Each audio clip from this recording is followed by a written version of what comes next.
Today, we spend 10 with Charlie Odegaard, a member of the Flagstaff City Council and 2020 candidate for the Mayor of Flagstaff.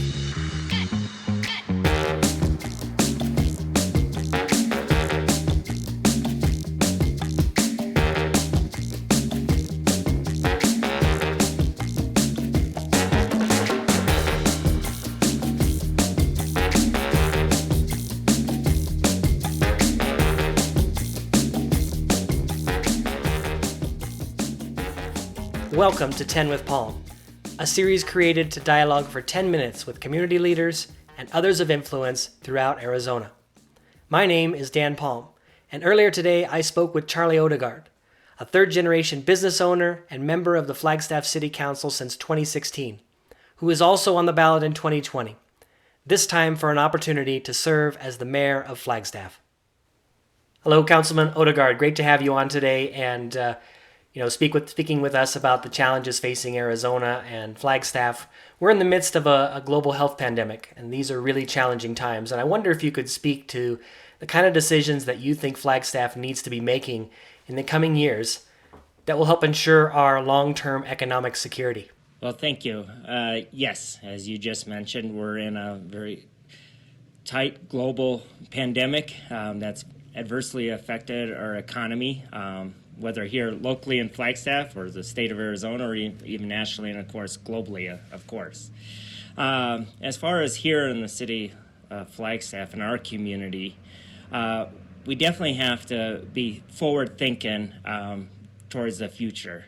We're an economy that's heavily relied on tourism.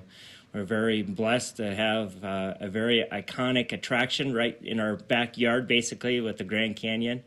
But with a global pandemic like this, it's very adversely affected our tourism economy. And so we need to diversify. And how do we do that, going forward? An idea of mine, the city of Flagstaff owns 30 acres out by the airport. And for the last year and a half or so, the city's tried to sell it, actively tried to sell it. And I've said, no, let's not sell it. I have a different vision for that property by the airport. I'm thinking we're going to have a business development center where we build it and businesses will come. Right now, we're going to go into a partnership with a master developer to help us with that. Have engineering firms, maybe some architectural firms, medical-related firms, manufacturing firms right there at the airport. So I'm excited about it. Looking forward to that partnership with the master developer to stabilize our economy with diversification of some different types of businesses besides the tourism. So you're suggesting that Flagstaff really needs to diversify its economic future, not necessarily away from tourism, but just to have a diverse package of economic opportunities, whether it be business, small businesses, engineering, manufacturing, tourism, really broadening that and diversifying the future for Flagstaff. We're relied so heavily on hotels, restaurants, bars, other things that tied in with that tourism aspect. Well, when there's nobody visiting you, well, everybody suffers. Basically, the whole economy suffers. Fortunately, we have Gore, who came here a long time ago. And they've been a great anchor here in the community of Flagstaff. We need more businesses like Gore. That's the mainstay that'll weather the storms of those economic downturns that we're seeing today with COVID. And that will only help everybody in the community, the local mom and pop shops, the smaller businesses, the mid businesses, just everybody to have that diversification here in our community.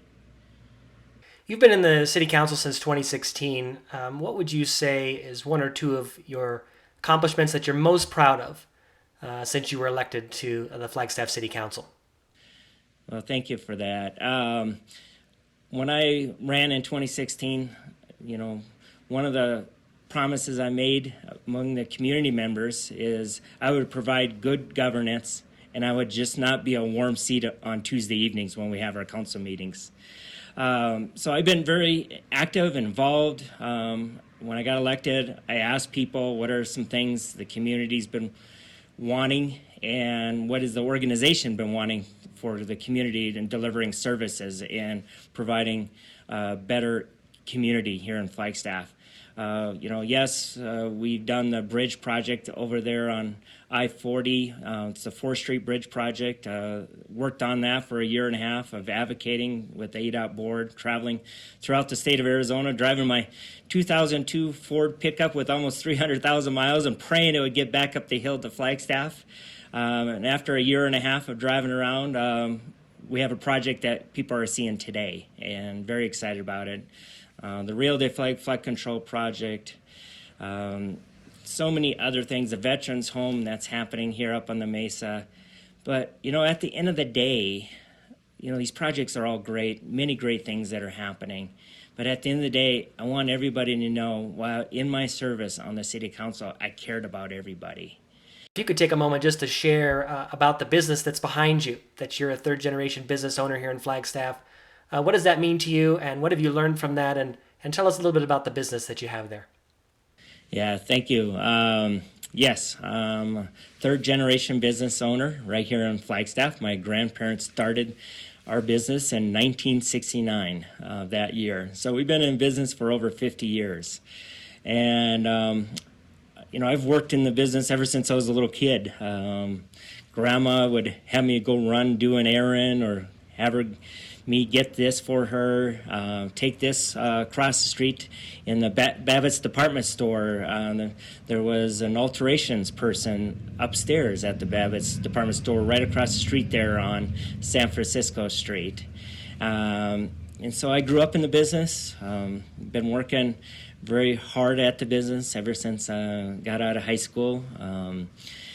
And it's flourished. We were excited that our business has grown so much and to provide a service to the community, especially in the time of COVID. When that hit, it was CDC recommended that people wear masks or face coverings, and they found the best that was readily available for people because find face coverings was pretty problematic, was hard to get. They said, get yourself cotton quilting fabric. Well, here we are with cotton quilting fabric. And so we've been busy for the last 4 months providing materials and for the customers and for the general public to cover the face and be protected with COVID.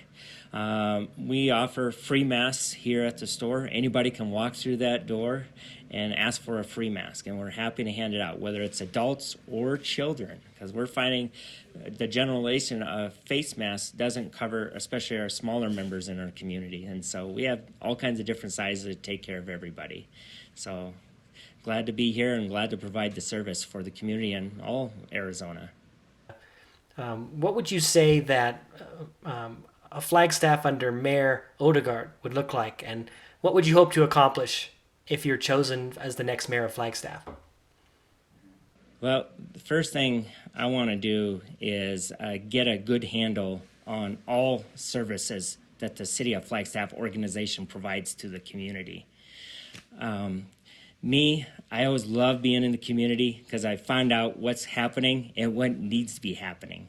And so I would like to be more involved in all aspects of the organization, at least having that ear and listening to the people on the ground and to bring change here in the City of Flagstaff. Beyond the organization itself, I want this community to be very receptive, to be the most receptive and all-inclusive community in the state of Arizona.